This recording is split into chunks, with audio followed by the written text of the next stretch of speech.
കേരളം ഉൾപ്പെടെ രാജ്യത്തെ 12 ഇടങ്ങളിൽ SDPI കേന്ദ്രങ്ങളിൽ ED റെയ്ഡ്. മലപ്പുറത്തും തിരുവനന്തപുരത്തും അടക്കമാണ് റെയ്ഡ്. പാർട്ടിയുടെ അഖിലേന്ത്യാ പ്രസിഡന്റ് MK ഫൈസിയുടെ അറസ്റ്റിന് പിന്നാലെയാണ് ED റെയ്ഡ്. കൂടുതൽ വിവരങ്ങളുമായി പ്രതിനിധികളായ ഗൗതം അനന്തനാരായണനും ശിവദാസ് കന്മനവും പ്രജിത് മോഹനനും ചേരുകയാണ്. ആദ്യം ഗൗതമിലേക്ക് പോകുന്നു. ഗൗതം, കഴിഞ്ഞ ദിവസം MK ഫൈസിയുടെ അറസ്റ്റിന് പിന്നാലെ ED കോടതിയിൽ സമർപ്പിച്ച റിപ്പോർട്ടിൽ PFIയും SDPIയും ഒന്നുതന്നെ എന്ന് തന്നെയാണ് അതിൽ പരാമർശിക്കുന്നത്. എന്നു മാത്രമല്ല, SDPIയുടെ എല്ലാ നയവും PFIക്ക് തുല്യമാണ്.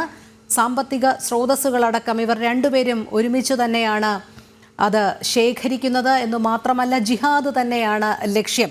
ആന്തരികമായി ഇസ്ലാമിക സംഘടനയായും സാമൂഹികമായി ബാഹ്യമായ ഒരു സാമൂഹിക സംഘടനയായുമാണ് SDPI പ്രവർത്തിക്കുന്നത് എന്നുള്ളത് ആ ED റിപ്പോർട്ടിൽ നിന്ന് തന്നെ വ്യക്തമാവുകയാണ്. എന്തായാലും അതിന്മേൽ ഒരു പിടിമുറുക്കം തന്നെയാണ് ഇപ്പോൾ കേന്ദ്ര അന്വേഷണ ഏജൻസികൾ നടത്തിക്കൊണ്ടിരിക്കുന്നത്. രാജ്യത്തെ 12 ഇടങ്ങളിൽ ആണ് ഇപ്പോൾ ED റെയ്ഡ് നടക്കുന്നത്. SDPI കേന്ദ്രങ്ങളിൽ കേരളത്തിലെ 2 ഇടങ്ങളിലാണ്, മലപ്പുറത്തും തിരുവനന്തപുരത്തും റെയ്ഡ് പുരോഗമിക്കുന്നുണ്ട്. ഗൗതമിന് നൽകാൻ കഴിയുന്ന മറ്റു വിവരങ്ങൾ?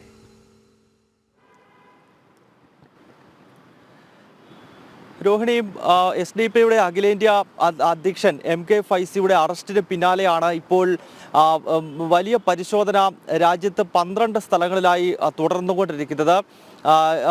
SDPIയുടെ ഭീകരബന്ധം സംബന്ധിച്ച് കഴിഞ്ഞ ദിവസം എൻഫോഴ്സ്മെന്റ് ഡയറക്ടറേറ്റിന്റെ ഒരു റിപ്പോർട്ടുണ്ടായിരുന്നു. ആ റിപ്പോർട്ടിൽ സൂചിപ്പിച്ചിരുന്നത് പോപ്പുലർ ഫ്രണ്ട് തന്നെയാണ് SDPI എന്നുള്ളതാണ്. SDPIയുടെ നയങ്ങൾ പോപ്പുലർ ഫ്രണ്ടിന്റെ നയങ്ങൾ തന്നെയാണ്. അത് സാമ്പത്തികമായ സഹായമോ അല്ലെങ്കിൽ നയപരമായ രൂപീകരണമോ മാത്രമല്ല, മറിച്ച് പോപ്പുലർ ഫ്രണ്ട് എങ്ങനെയാണോ കായികമായി രാജ്യത്തിന്റെ അഖണ്ഡതയെയും ഐക്യത്തെയും ചോദ്യം ചെയ്യാൻ ശ്രമിക്കുന്നത്, അതേ ശൈലി തന്നെയാണ് SDPIക്കും ഉള്ളത് എന്ന് തന്നെയാണ് ഈ എൻഫോഴ്സ്മെന്റ് ഡയറക്ടറേറ്റിന്റെ റിപ്പോർട്ടിനകത്ത് ചൂണ്ടിക്കാണിക്കുന്നത്. അതിനാൽ ഇതൊരു ലക്ഷണമൊത്ത ഭീകര സംഘടനയാണ് എന്ന പൂർണ്ണമായ വിലയിരുത്തലിലേക്ക് കേന്ദ്ര ഏജൻസികളും കേന്ദ്ര സർക്കാരും എത്തുകയാണ്. അതിനാൽ ഇന്നിപ്പോൾ 12 സ്ഥലങ്ങളിൽ റെയ്ഡ് നടക്കുന്നു.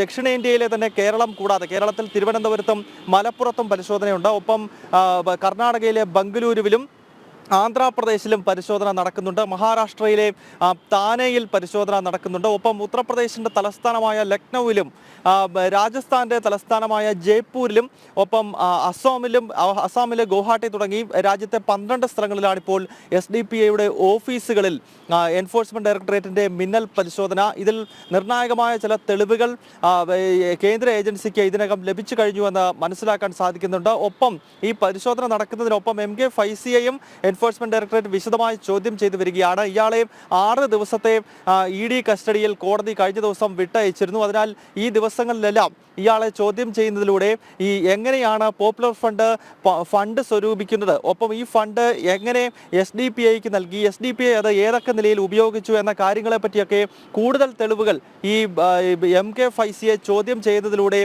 അത്തരം തെളിവുകൾ ശേഖരിക്കുക എന്നതാണ് എൻഫോഴ്സ്മെന്റ് ഡയറക്ടറേറ്റിന് മുന്നിലുള്ള ഏറ്റവും പ്രധാനപ്പെട്ട ദൗത്യം. എന്തായാലും SDPIക്ക് മേൽ കടുത്ത നടപടിക്ക് കേന്ദ്ര സർക്കാർ ഒരുങ്ങുന്നു എന്നതിന്റെ കൃത്യമായ ലക്ഷണമാണ് ഇപ്പോൾ ഈ രാജ്യത്തിന്റെ വിവിധ ഭാഗങ്ങളിൽ നടന്നുകൊണ്ടിരിക്കുന്ന ഈ മിന്നൽ പരിശോധന. രോഹിണി. ശരി ഗൗതം. തിരുവനന്തപുരത്ത് നിന്ന് പ്രജിത് മോഹനനും ചേരുകയാണ്. പ്രജിത്ത്, കേരളത്തിൽ 2 ഇടങ്ങളിൽ മലപ്പുറത്തും തിരുവനന്തപുരത്തുമാണ് ഇപ്പോൾ നിലവിൽ SDPI കേന്ദ്രങ്ങളിൽ ED റെയ്ഡ് നടക്കുന്നത്. തിരുവനന്തപുരത്ത് നിന്നുള്ള വിവരങ്ങൾ? രോഹിണി, അല്പം മുൻപ് ഇപ്പോൾ SDPIയുടെ നേതാക്കളൊക്കെ ഇവിടെ എത്തിയിട്ടുണ്ട്. അവർ അകത്തേക്ക് കയറണമെന്നൊരു ആവശ്യമൊക്കെ ഉള്ള CRPF ഉദ്യോഗസ്ഥരോടൊക്കെ ആവശ്യപ്പെട്ടിരുന്നു. പക്ഷേ അത് അംഗീകരിച്ചില്ല. ഒരാളെ മാത്രം അകത്തേക്ക് പ്രവേശിപ്പിച്ചു. SDPIയുടെ സംസ്ഥാന സമിതി അംഗമാണ് അകത്തേക്ക് പ്രവേശിപ്പിച്ചത് എന്നുള്ളതാണ് നമ്മൾ മനസ്സിലാക്കുന്നത്. SDPI നേതാക്കൾ പറയുന്നത് നേരത്തെ അതിനുള്ളിൽ ഓഫീസ് സെക്രട്ടറി മാത്രമാണ് ഉണ്ടായിരുന്നത്, അതുകൊണ്ടാണ് തങ്ങൾ ഇവിടെ എത്തിയത് എന്നുള്ളതാണ്. എന്തായാലും ഇവരെ ആരെയും അകത്തേക്ക് പ്രവേശിപ്പിക്കാൻ സുരക്ഷാ ചുമതലയുണ്ടായിരുന്ന CRPF ഉദ്യോഗസ്ഥൻ തയ്യാറായില്ല. മറിച്ച് കുറച്ച് ദൂരത്തേക്ക് മാറി നിൽക്കാൻ ഉദ്യോഗസ്ഥൻ ആവശ്യപ്പെട്ടു.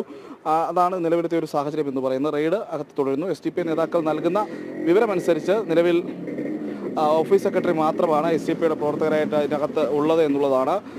ബാക്കി EDയുടെ ഉദ്യോഗസ്ഥരും ഒപ്പം തന്നെ CRPF ഉദ്യോഗസ്ഥരുമാണ്, സുരക്ഷ ഒരുക്കുന്ന ഉദ്യോഗസ്ഥരുമാണ് ഇവിടെയുള്ളത്. 3 വാഹനങ്ങളിലായിട്ടാണ്, 3 ടാക്സി വാഹനങ്ങളിലായിട്ടാണ് ഈ ഉദ്യോഗസ്ഥർ ഇവിടേക്ക് രാവിലെ എത്തിയത്. അതീവ രഹസ്യമായിട്ടായിരുന്നു. സംസ്ഥാന സ്പെഷ്യൽ ബ്രാഞ്ചിനോ ഇന്റലിജൻസ് വിഭാഗത്തിനോ ഒന്നും ഈ റെയ്ഡ് സംബന്ധിച്ച ഒരു സൂചനയും നേരത്തെ ഉണ്ടായിരുന്നില്ല എന്നുള്ളതാണ് നമ്മൾ മനസ്സിലാക്കുന്നത്.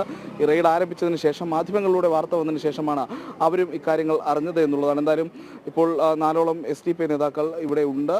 കൂടുതൽ പ്രവർത്തകരും ഇങ്ങോട്ടത്തേക്ക് എത്താനുള്ള ഒരു സാധ്യതയൊക്കെ നിലനിൽക്കുന്നു. ഒരുപക്ഷെ ഒരു പ്രതിഷേധമൊക്കെ ഉണ്ടാകാനും ഒരു സാധ്യത നിലനിൽക്കുന്നു. എന്തായാലും രാജ്യവ്യാപകമായി 12ഓളം ഇടങ്ങളിൽ ഈ പറയുന്ന രീതിയിൽ നടക്കുന്ന പരിശോധന, കേരളത്തിൽ 3 ഇടങ്ങളിൽ പരിശോധന നടക്കുന്നു. ആ പരിശോധനയാണ് മണിക്കൂറുകളായി ഇവിടെ തുടരുന്നത്. കഴിഞ്ഞ ദിവസം SDP ദേശീയ അധ്യക്ഷനടക്കമുള്ളവർ അറസ്റ്റിലായ കള്ളപ്പണ കേസുമായി ബന്ധപ്പെട്ട് വളരെ ഗുരുതരമായ ചില കണ്ടെത്തലുകൾ ED ഒരു ഔദ്യോഗിക വാർത്താക്കുറിപ്പായി തന്നെ പുറത്തുവിട്ടിരുന്നു. അതിൻ്റെ തുടർച്ച എന്ന രീതിയിൽ തന്നെയാണ് രാജ്യത്തെ ഇത്രയധികം കേന്ദ്രങ്ങളിൽ ഈ പരിശോധന നടക്കുന്നത് എന്നുള്ളതാണ്. SDP-യുടെ ഏറ്റവും പ്രമുഖനായ നേതാവിനെ, ദേശീയ അധ്യക്ഷനെ തന്നെ അറസ്റ്റ് ചെയ്തൊരു സാഹചര്യവും കസ്റ്റഡി എടുത്തൊരു സാഹചര്യവും തുടർ നടപടികളുമായി ED മുന്നോട്ട് പോവുകയാണ്. നേരത്തെ ഗൗതം സൂചിപ്പിച്ചതുപോലെ SDP-യുടെ പ്രവർത്തനങ്ങളിൽ കേന്ദ്രം വലിയ ഒരു നടപടിക്ക് ഒരുങ്ങാനുള്ള സാധ്യത, SDP-യുടെ കാര്യത്തിൽ ഒരു നടപടിക്ക് ഒരുങ്ങാനുള്ള സാധ്യതയൊക്കെ തെളിയുന്നൊരു സിറ്റുവേഷൻ തന്നെയാണ് ഇപ്പോഴുള്ളത് എന്നുള്ളതാണ്. നിരവധി സ്ഥലങ്ങളിൽ സമാനമായ രീതിയിൽ രാജ്യത്തിൻ്റെ വിവിധ ഭാഗങ്ങളിൽ സമാനമായ പരിശോധനകൾ തുടർന്നുകൊണ്ടിരിക്കുകയാണ്. കഴിഞ്ഞ ദിവസം ED-യുടേതായി പുറത്തുവന്ന വെളിപ്പെടുത്തലുകളും അതീവ ഗൗരവമേറിയതാണ്. പ്രത്യേകിച്ച് പോപ്പുലർ ഫ്രണ്ടിൻ്റെ തീവ്രവാദ പ്രവർത്തനങ്ങളുടെ പിന്തുടർച്ച അവകാശം അത് SDP ഏറ്റെടുത്തു എന്നുള്ളതായിരുന്നു ED പറഞ്ഞത്. ഇത് സംബന്ധിച്ചുള്ള വാർത്താക്കുറിപ്പ് പുറത്തിറക്കിയത്. രാജ്യത്ത് നടക്കുന്ന കള്ളപ്പണ ഭീകരവാദ ഫണ്ടിങ്ങുമായി ബന്ധപ്പെട്ട വലിയ ആരോപണങ്ങളും ED ഈ പറയുന്ന വാർത്താക്കുറിപ്പിലൊക്കെ പുറത്തുവിട്ടു. എന്തായാലും ഇപ്പോൾ തിരുവനന്തപുരത്ത് SDP-യുടെ സംസ്ഥാന സമിതി ഓഫീസിൽ പരിശോധനകൾ തുടരുകയാണ്. രോഹിണി. ശരി പ്രജിത്ത്, മലപ്പുറത്ത് നിന്ന് ശിവദാസും ചേരുന്നു. ശിവദാസ്, മലപ്പുറത്ത് ഏത് രീതിയിലാണ് SDPI കേന്ദ്രങ്ങളിൽ ED-യുടെ പരിശോധന പുരോഗമിക്കുന്നത്?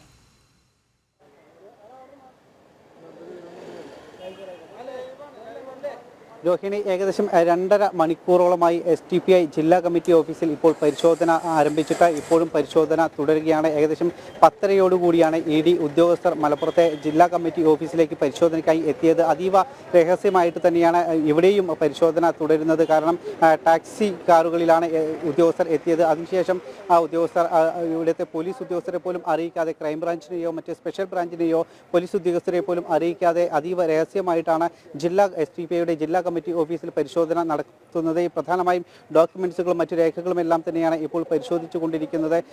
ഈ ചുറ്റുവട്ടത്ത് ചില SDP-I നേതാക്കൾ അടക്കം ഉണ്ട്, പക്ഷെ ആരെയും അകത്തേക്ക് പ്രവേശിപ്പിച്ചിട്ടില്ല. കേന്ദ്രസേനയുടെ സുരക്ഷാ വലയത്തിൽ തന്നെയാണ് ഇപ്പോൾ ED ഉദ്യോഗസ്ഥർ പരിശോധന നടത്തിക്കൊണ്ടിരിക്കുന്നത്. രാജ്യവ്യാപകമായി നടത്തുന്ന പരിശോധനയുടെ അടിസ്ഥാനത്തിൽ തന്നെയാണ് SDP-യുടെ ഒരു ശക്തി കേന്ദ്രം കൂടിയായിട്ടുള്ള മലപ്പുറം ജില്ലയുടെ ജില്ലാ കമ്മിറ്റി ഓഫീസിൽ ഇപ്പോൾ പരിശോധന നടത്തുന്നത്. ചില നേതാക്കളുടെ വീടുകളിലും പരിശോധന നടത്താനുള്ള ഒരു സാധ്യത കൂടി നിലനിൽക്കുന്നുണ്ട്.